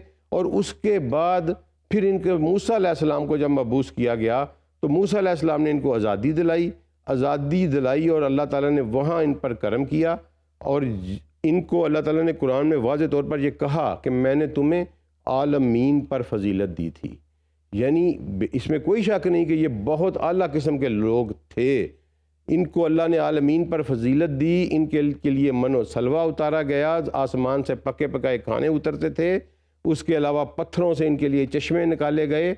अल्लाह ने इनके लिए बहुत कुछ किया, लेकिन ये कुदरत की सितम ज़रीफ़ी देखें, इस कौम की शामत अमाल देखें कि कहाँ कि फजीलत है इनकी आलमीन के ऊपर और कहाँ ये गिरते गिरते यहाँ पहुँचे कि मगदूब अलैहिम हो गए, अल्लाह के गज़ब का शिकार हो गए और अल्लाह ने इन्हें मुअत्तल कर दिया, डिसमिस कर दिया इनके ओहदे से। तो इनकी तारीख़ फिर मूसा अलैहिस्सलातु वस्सलाम के बाद जब ये वापस आ गए अपनी ज़मीन में, यानी शाम में आके फ़लस्तीन में आबाद हुए, तो वहाँ अल्लाह ताला ने अपने एक जलीलुल कदर पैगम्बर सैयदना दाऊद अलैहिस्सलातु वस्सलाम के ज़रिए इनकी एक बहुत बड़ी हुकूमत इस्टेब्लिश की, इतनी बड़ी हुकूमत के ये वर्ल्ड पावर थे। उसके बाद उनका बेटा सैयदना सुलेमान अलैहिस्सलातु वस्सलाम, उन्होंने अपने पूरी जो है सल्तनत को संभाला। उनके ज़ेर तसल्लुत अल्लाह ने दिया परिंदों को भी, जिन्नात को भी, दुनिया की सारी मखलूक़ात को, और जो कुछ ज़मीन के ऊपर था उसके ऊपर हुकूमत दे दी गई सैयदना सुलेमान अलैहिस्सलातु वस्सलाम को। ये इनके वाक़े का अरूज था। उसके बाद सैयदना सुलेमान अलैहिस्सलातु वस्सलाम के बाद फिर ये ज़वाल का शिकार हुए और अल्लाह ने सूरह बनी इसराइल में फ़रमाया कि तुम 2 दफ़ा ज़मीन पर फसाद करोगे और मैं 2 दफ़ा जो है तुमको दोबारा वापस बैठाऊँगा। तो वो 2 इनके ऊपर जो फसादात इन्होंने किए वो क्या थे, इसको हम अगली दफ़ा स्टडी करेंगे। आज हम इस पे क्लोज़ कर रहे हैं कि बनी इसराइल जो है ये सैयदना यकूब अलैहिस्सलातु वस्सलाम की औलाद से हैं। हम इस्लाम के मुसलमानों के सबसे बड़े सिक्का बंद दुश्मन हैं और आज भी हमारा जो लड़ाई है वो इनके साथ चल रही है और फ्यूचर में पंजाबी में जिसको कहते हैं पेड़ पहना, हमारा इनके साथ बड़ा ज़बरदस्त पेड़ पड़ने वाला है। वो क्यों कि सूरह कहफ पढ़ाते हुए मैंने आपको कहा था कि अल्लाह ने कहा कि 2 कौमें हैं जो दजाल का साथ देंगी, जो जिन्होंने अल्लाह का बेटा बना लिया, और अल्लाह ने कुरान में कहा कि यहूद उज़ैर को अल्लाह का बेटा कहते हैं और नसारा जो हैं वो ईसा को अल्लाह का बेटा कहते हैं। ये 2 लाइन कौमें हैं, इनकी स्टडी हमने करनी है। हम इससे आगे चलेंगे कि इन्होंने फसाद 2 दफ़ा ज़मीन में कैसे किया और फिर ये दोबारा कैसे आबाद हुए। बहुत शुक्रिया अब्दुल सलाम साहब, आज के वाक़े के हवाले से आपने बताया और हम इंतज़ार करेंगे कि अगला जुमा आए और इस वाक़े को मज़ीद आप कंप्लीट करें। तो अगले जुमे को आपसे मुलाकात होगी। अब एक छोटी सी ब्रेक के बाद हाजिर होंगे।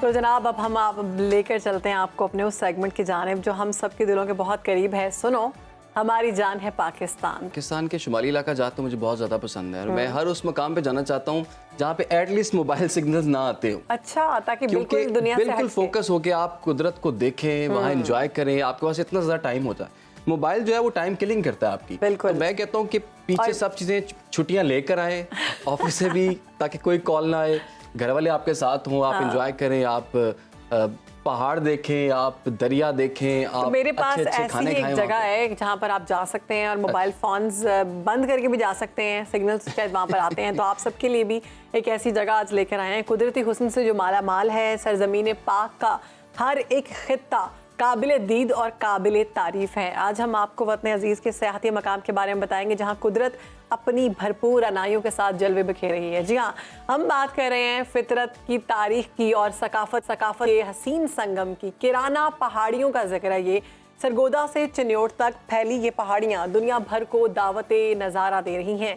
छोटी बड़ी पहाड़ियों के गिर्द फलों के बागात, लहलहाते खेत, सब्ज़ाजार फसलें, चश्मे, झीलें और दीगर रिवायती गांव यहाँ कुदरती हुस्न में इजाफे का बायस बनते हैं। इन पहाड़ियों से ऐसी कहानियां भी वाबस्ता हैं जो सुनने वालों को हैरान कर देती हैं। बिल्कुल, हिंदुओं के नज़दीक ये जो किराना पहाड़ियाँ हैं, दरअसल ये वही पहाड़ियाँ हैं जो हनुमान हिमालय से उठा कर लाए और कुछ पहाड़ियाँ उनके हाथ से गिर गईं। इन पहाड़ियों का तज़किरा हिंदुओं की मशहूर किताबों में भी मिलता है। दूसरी तरफ अगर शहरबानों मुसलमानों की बात की जाए तो मुसलमानों में भी इन पहाड़ियों से अक़ीदत मुसलमान रखते हैं और इनके मुताबिक बहुत से औलिया ने इन पहाड़ियों को अपना मस्कन भी बनाया है। हकीकत कुछ भी हो, अफसोसनाक अमर यह है कि किराना हिल्स को इस वक्त सबसे बड़ा ख़तरा इंसानों से ही लाक है। सरगोदा में इस वक्त 400 से ज़ायद स्टोन क्रशिंग यूनिट्स काम कर रहे हैं और जो किराना पहाड़ियों को तेज़ी से बजरी के ढेरों में बदला जा रहा है, जिसका सबूत यह है कि एशिया के सबसे बड़ी पत्थर मार्केट सरगोदा की किराना हिल्स में ही वाकई। और हुकूमत की जानिब से अगर थोड़ी सी तवज्जो दी जाए तो कुदरत का ये हसीन शाहकार दुनिया भर में वतन अजीज़ की पहचान बन सकता है। हमें अपने असासों की पहचान करनी होगी, हमें उसके लिए आवाज़ उठानी होगी, उनकी हिफाजत करनी होगी, और ये हम सब का फ़र्ज़ है। ये ना सिर्फ हुकूमत का बल्कि हर उस फ़र्द का फ़र्ज़ है जो इस मुल्क को अपना मुल्क समझता है, पाकिस्तान को अपना पाकिस्तान समझता है और पाकिस्तान को खूबसूरत बनाना चाहता है। तो ये ऐसे मकामात हैं जो कुदरत की तरफ से पाकिस्तान के लिए, पाकिस्तानियों के लिए, यहाँ के बासियों के लिए एक तोहफ़ा है। तो आप लोग विज़िट करें, आप लोग जाएं, अपने पाकिस्तान की खूबसूरती को एक्सप्लोर करें। पाकिस्तान में इतनी खूबसूरती है कि जो शायद पूरी दुनिया में मिलाकर भी ना हो, लेकिन हम अपने मुल्क को उस तरह से एक्सप्लोर नहीं करते जितना हम बैरून ममालिक को देखते हैं। उसकी वजह क्या है कि हमारी जानिब से सियाहत का फ़रोग उस तरह से नहीं है जिस तरह से बाकी जगहों पर लोगों को फैसिलिटीज़ दी जाती हैं, उनको वहाँ पर रहने की सहूलियात हैं, वहाँ पर खाने पीने की, ट्रांसपोर्टेशन के मामलात बेहतर हैं। तो हमारी हुकूमती इदारों से भी ये दरख्वास्त है कि जितनी खूबसूरती पाकिस्तान में है इतनी ही खूबसूरती इंतज़ामात में भी होनी चाहिए, और ऐसे ही इंतज़ामात सामने आने चाहिए। और अपने ट्रिप को प्लान करें, आप नॉर्दर्न एरियाज चले जाएँ, आप पाकिस्तान के अगर खेत खलियान देखना चाहते हैं तो पंजाब वाली साइड पर बड़ा खूबसूरत एक खेतों का एक मंजर होता है जहाँ पर ग्रीनरी है, और अगर गंदम का मौसम हो तो क्या ही बात है, वो अलग ही एक वाइब आती है। ये बात आपकी बिल्कुल ठीक है कि थोड़ा सा टाइम अपने लिए निकालें, आप पाकिस्तान को एक्सप्लोर करें, क्योंकि बजाय इसके कि पहले मैं कहता हूँ बाहर वो बंदा आ जाए जिसने एटलीस्ट पाकिस्तान के हर खित्ते को, हर जगह को एक्सप्लोर कर लिया हो।